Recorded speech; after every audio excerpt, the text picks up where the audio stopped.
I'm Sarah Corrier, and here are some news stories that the majority of the mainstream media either haven't told you about or have been dishonest and actually lied to you about. The first instance is over in Phoenix, Arizona, where two Christian women decided to work together, they're both artists, on hand-painted wedding decorations and invitations alongside things for businesses and whoever else would hire them. So they started their own business. They met in a Bible study. And then they started to see these cases on the news of photographers and cake bakers who were sued because they didn't want to furnish same-sex weddings, because they're Christian and they see a wedding, a marriage, as a holy institution. It's not just the fact that these two people are gay, it's the fact that it's marriage. And marriage is something that is itself religious, always has been. Okay, they looked into the law after seeing these different cases, they consulted an attorney, and it turns out that it's worse than they could have possibly imagined. In Phoenix, Arizona, where they live, there's a law that says that they have to, they have to do this. They have to provide for those same-sex weddings, else they'll get $2,500 fines per day, and in addition, 6 months in jail. Per day that they refuse to abide by this law. It's unbelievable. Nothing else is that extreme, that it just constantly accrues every single day. So they decided that they're going to sue the city of Phoenix. And it's been misreported. All the news reports say that two Christian women are discriminating against same-sex couples, and they want a license to do that, and there's these other really misleading headlines. And again, there's two particular ones, they don't actually have a problem with providing two, for instance, gay people with a business card that's hand-painted, but not a wedding invitation. That's not being reported properly. If we're to defend Western civilization, then we have to defend what it was based upon, Judeo-Christian values. And there are organizations that are doing that. One of the organizations that's probably most prominent is the one that's defending these two. It's called the Alliance Defending Freedom. And they're involved in the cake decorating case and so on. But this is hugely, monumentally important. I mean, think about this. They're being charged, or would be, on a daily basis, over and over again, 6 months in jail. It's obscene. The government of Mexico has decided to bestow Jared Kushner with its highest honor. Now, Jared Kushner is President Trump's son-in-law and also one of his senior advisors. Well, yeah, they want to give him the highest honor because of his work crafting the new trade agreement, like the replacement to NAFTA, essentially, that is advantageous toward both Mexico and America. It encourages trade between us, which is what the trade agreements are supposed to do. Well, the Mexican president who is leaving office decided to give Jared this big honor. They call it the Order of the Aztec Eagle. The Order of the Aztec Eagle. Seriously, see, I don't think of the Aztecs in such a positive way. The Aztecs used to kidnap people from neighboring regions, and then once they'd kidnapped that person, including children, by the way, they'd cut into their chest and remove their heart so that they could provide it as an offering to the god of sun and war. That god needed regular sustenance, apparently, so that it could fight the night, I believe. Yeah, not all cultures are created equal. But anyway, the press, most of the press, has responded to this by slamming the Mexican president who was giving Jared that honor. Because it's Trump, right? And that's they look at everything through this special focused lens. Is it pro-Trump? Is it anti-Trump? And so because this is kind of pro-Trump news, it is to congratulate and appreciate the trade agreement, they're attacking it. They're attacking the Mexican president as being unpopular, as well as saying that this particular award, it's humiliating to Mexico. It's crazy. They just don't see anything clearly anymore, apparently. There's been a lot of fake news regarding the wildfires in California. There's one instance that I think kind of exemplifies this best, and it's over at the New York Times. They ran a story in January that was honest. I know it's really rare and hard to believe, but there was one. The title was California Today, 100 Million Dead Trees Prompt Fears of Giant Wildfires. And in that story they talked about how all of these dead trees and the arid land meant that we were going to have massive wildfires in California, perhaps the likes of which we had never seen before. I agree. But then, in November, the same publication, the New York Times, did the opposite. They put out a story called Trump's Misleading Claims About California's Fire Mismanagement, where they slammed Trump for saying what they had actually said themselves in January, that the forests aren't being managed properly, that there's too much dead brush, there are too many dead trees that aren't being removed, that we have a problem in California with not putting dams in place so that you have large regions that simply die for lack of water. But the New York Times attacked him, because it's not just the New York Times. This is something that's being essentially repeated by various different mainstream news outlets, and also by the Democrat Party. It's become a point with which they can just attack Trump, that because of his anti-global warming initiatives, it's utter garbage. This is what they're saying. That the fires are due to global warming, when they acknowledged previously, not that long ago, that the fires are not due to global warming, they're due to mismanagement by these same Democrats. And these Democrats are bragging. They're bragging that this is going to continue. I have a clip from Jerry Brown that you have to see. Here you go. This is not the new normal, this is the new abnormal. And this new abnormal will continue, certainly in the next 10 to 15 to 20 years. So there you go. Get used to it. That's essentially the message. Get used to it, because they've got something they can hold over Trump and say, look what he did to California, even though there essentially aren't Republican people who are elected in California anymore, it would seem, for the most part. Really. They can bash Trump with it and that's all they care about, just throw away the truth. But they used to know. That's what's unique about this story, is you can see, it's provable that they used to know that it wasn't global warming causing the wildfires. It was them. North Korea has agreed to open up its nuclear sites to inspectors from other countries. And this is a big deal, but it's not being reported anywhere.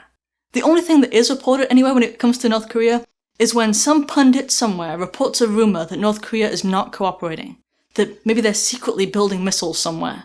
That's reported on a grand scale because it shows that Trump is maybe failing in some way. Doesn't matter how much evidence or lack thereof there is, it's reported on a massive scale.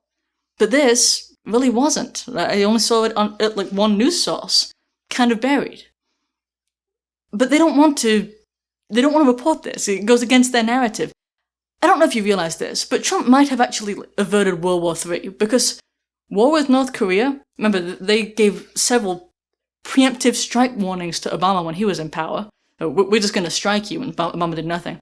World War III with North Korea would be like World War III because it involves North Korea, China, Russia, maybe Iran. You're talking about all of the major world powers at this point. So that could be devastating. And we perhaps averted that. And I don't think Trump gets really any credit for that. At least he should, but he doesn't receive any. You know, it's kind of incredible that Obama, he was given the Nobel Peace Prize. For what? For being black? I heard Jon Stewart, after Obama got in, he said that Obama was given the Nobel Peace Prize for not being Bush. Now, I didn't like Bush, but Bush wasn't as much of a warmonger as Obama was. Do you realize that? It's crazy. He got the Nobel Peace Prize, and he is the only president in history to have been at war for every single day he was in office for 2 full terms. He approved war in 7 different countries. Most of them you probably don't even know about. In Yemen? No? Seriously. But we ignore it when Donald Trump works with North Korea and comes to some kind of mutual understanding, or at least tries to, and Obama gets the Nobel Peace Prize. Incredible. As I've reported here before, Laura Loomer was recently kicked off of Twitter for a tweet in which she criticized Sharia law and female genital mutilation. At the same time, people like Louis Farrakhan were left remaining on Twitter for comparing Jews to termites and similar rhetoric. Well, Laura decided to go to the New York office of Twitter with massive billboards showing her tweet and contrasting it to Louis Farrakhan's. Remember, he's still on Twitter. She then handcuffed herself to the office building and stayed there for several hours before eventually police cut her free and she left. Twitter didn't press charges, so she wasn't really arrested. But in a stroke of irony, she made it to the top of the Twitter trending list. But more importantly, she helped to spread the word about how conservatives are actually being treated on these platforms, resulting in Twitter's stock going down. So maybe some good will come from that. Border Patrol agent Lonnie Swartz has been acquitted for the second time. He shot and killed a Mexican who was throwing massive rocks at him and fellow border agents. I know, we think of, when we hear the phrase throwing rocks, we have this tendency to think about what we did as kids. You know, when maybe you threw pebbles inside of a pond or the ocean. That's not the rocks that we're talking about. We're talking about brick-sized rocks. They're really large.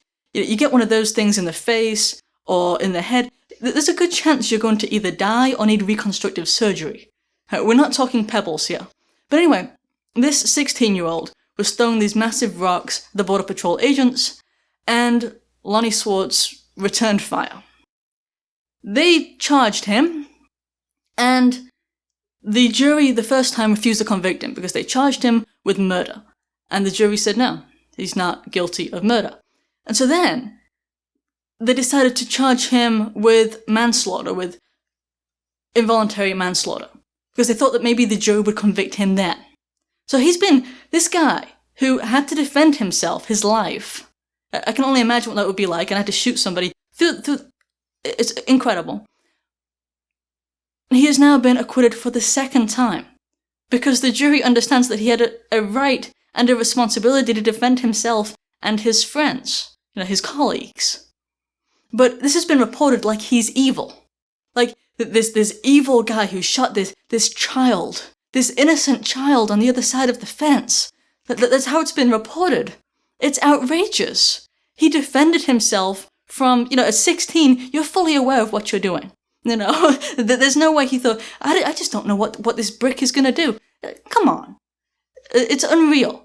So this border agent has had his life kind of destroyed, in a sense, several years running through this legal system, wondering if they're going to put him away for the rest of his life for defending himself.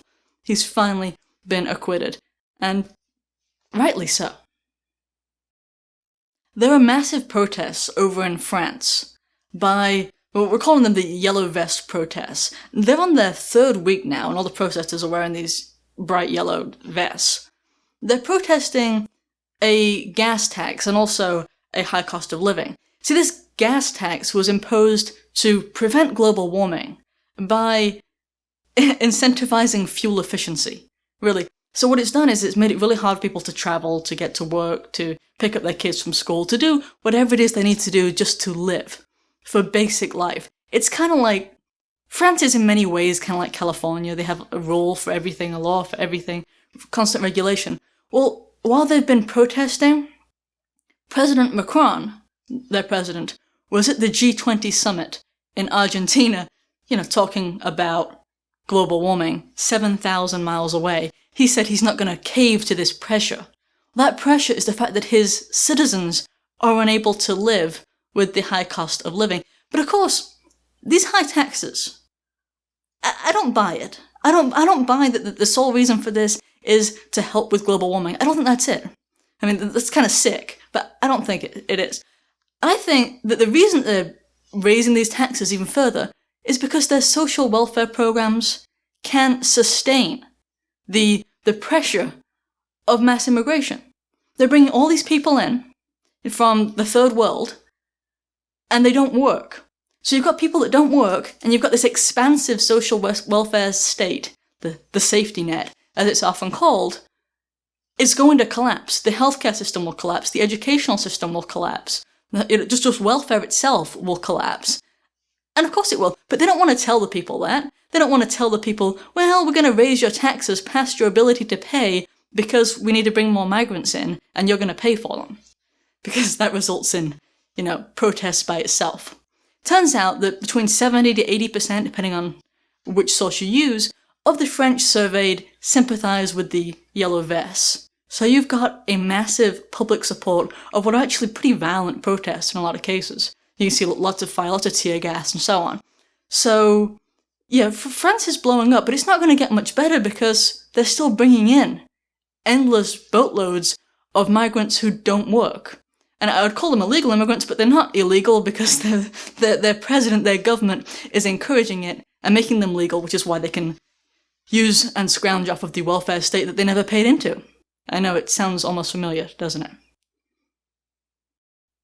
Thank you for listening to this. I'll be doing more of these shows in addition to my regular shows, because somebody needs to tell you the truth about what's going on, and I'm infuriated by the way that the media is reporting. Everything is with a slant, a strong leftist slant, and the truth is, they're lying about it, because they're manipulating you, but they're pretending like they're not partisan. Everyone's partisan, everyone's human, we all have our opinions. The difference between me and them is that I'll tell you what my biases are. Well, you know what my opinions are. I'm not trying to manipulate you. That's the difference. Alright, if you enjoyed, please subscribe and hit the bell. I've also got a link in the description that'll provide you with better ways to be more reliably notified of new videos. I've also got another link that'll provide you with ways to support these videos. Thank you to those who have already. Check out our official products at our home site, healthwise.org. We have been helping people to live better and healthier lives for a decade. Our products tend to be more effective than other products, as they work with nature instead of against it. We recommend our colloidal copper lotion, which is our flagship product, or everyone's favorite, the dental cleanser. Thank you for listening and for your support.